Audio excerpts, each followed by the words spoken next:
He is very likable in person. That was fun 2 weeks ago when LaVar Ball joined us in L.A. Sporting News reported that LaVar will be his son's agent, but The Vertical is reporting now that Lonzo has hired Harrison Gaines as his agent. Is this a good thing, Max, that LaVar isn't his guy? Well, it's a good thing for Lonzo because it's not called show family, it's called show business, and that's the business they're in. Sports is distraction, though. And I know a lot of people watching us right now, you think it's like your job, but actually it's distraction. And it's bad for us. It's sad for us because that would not have turned out well, even though in the NBA you have guaranteed contracts, max deals, all those sorts of things. There are details, opt-outs, and all kinds of other stuff. It's important to have, just in terms of contracts, there's ways to negotiate and get what you want. And an inexperienced person entering that world, especially a family member, right? You don't have your parent operate on you if you're going in for an operation. You don't want emotions involved. Is a bad idea for the person, hiring the agent. So it's good for Lonzo Ball, but because now we don't get that disaster and that soap opera, it's bad for the rest of us who follow sports. That would have been a lot of fun to cover. Well, it's not like he's going to stop talking. So, we'll still get to talk to him. I think this is an excellent thing for Lonzo Ball. I think the kid can really play. He can really hoop. He's going to be extremely good in the NBA. Yeah, he didn't play as well as you would have liked him to against Kentucky, against, two young freshmen who he'll be playing against in the NBA. But all season long, he showed that he can rebound. He showed that he can pass the ball, run a team. He also showed that he can score. And he has an athleticism at the point guard position that can make him highly successful. My issue would have been with his dad being his agent. We talked all year when you would speak about Lonzo Ball and speak about how his dad would affect him in the NBA. What would people always say? Well, the teams don't have to deal with him. Well, he'll be sitting in the stands. If he was his agent, the teams would have to deal with him.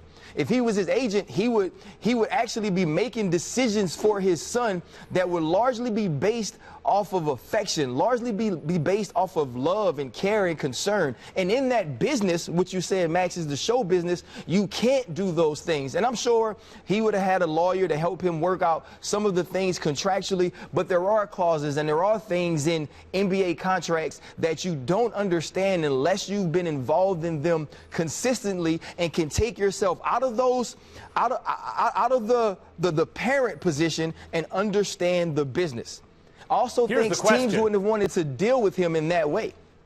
Here's the question, Ryan.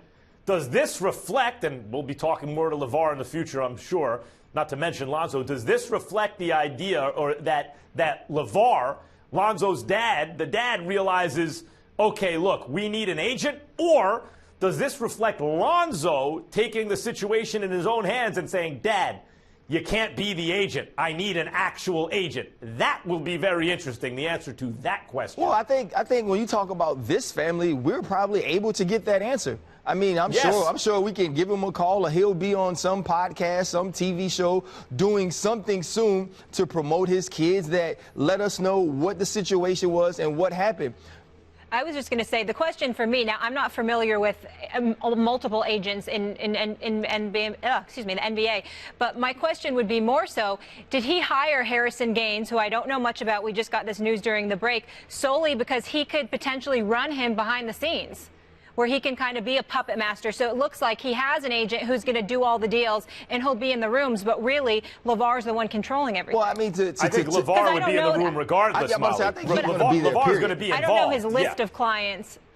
Yeah, exactly. I don't know. I mean, we just got this news over the break, and I don't know that LaVar ever planned on not being involved in some way, whether it's being involved, just continuing to be in Lonzo's ear throughout this process or being in his agent's ear. He hasn't seemed like the hands-off dad thus far throughout the process at UCLA and even after losing the game. He's going to promote his kids. He's going to show that he loves his children and he believes in them, which I like.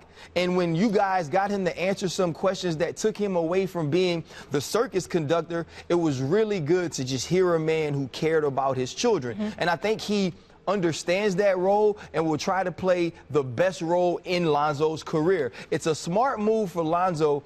Even if LaVar Ball is involved, for aesthetics, for the look of professionalism, for the look of this is not a mom and pop, literally a mom and pop run deal. This is my career. I'm the basketball player. I'm the commodity. I'm who's going to be on the court, and this is how I plan to take care of my business.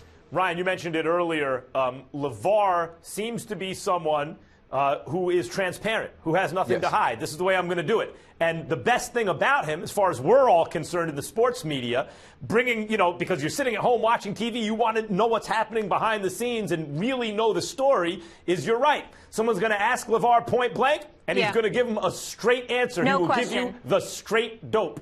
I still find it very interesting, though, that he hired an agent who has never had an NBA client before. Just throwing that out there. But we'll see. We'll ask LaVar, I'm sure, as Max mentioned when he joins us on the show. We'll leave it right there.